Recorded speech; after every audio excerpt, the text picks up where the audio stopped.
জয় মা মনসা বিশ্বহরি পদ্মার জয় হোক। দেখুন মাকে আমি আবার সাজালাম।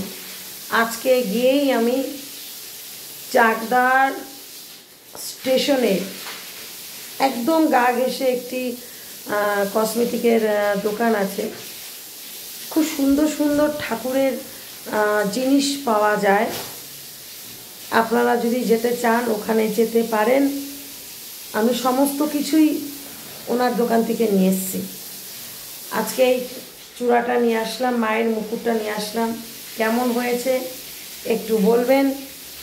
তাই সবাই মিলে বলি একবার হরে কৃষ্ণ গোবিন্দর নাম, তারপরে বলি জয় মা মনসা বিশ্বহরি পদ্মার জয় হোক।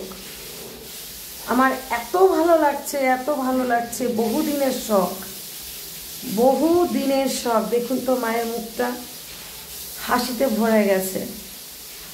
আগামী 15ই আগস্ট মায়ের বিসর্জন, 16ই আগস্ট মায়ের অধিবেশী আর জন্মাষ্টমী, 17ই আগস্ট মাকে ধুমধাম করে পুজো দেওয়া হবে। সবার নিমন্ত্রণ রইল, সবাই আসবেন।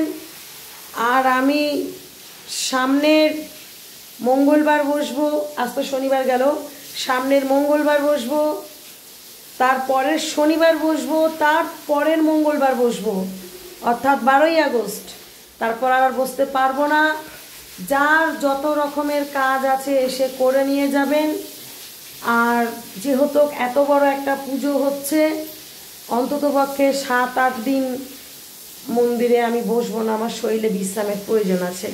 জয় শ্রীকৃষ্ণ রাধা মাধব। সবাই মিলে একবার জোকার দিন, আমিও দিচ্ছি জোকার।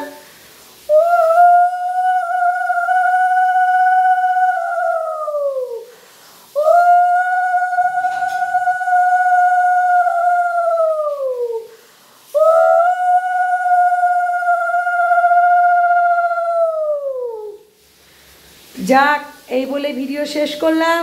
শুভরাত্রি, সবাই ঘুমাবেন। মাকেও এখন শয়নে দিয়ে দিই।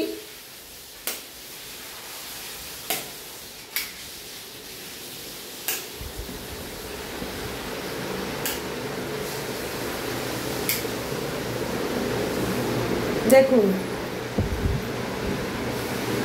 দেখুন কে বসে আছে,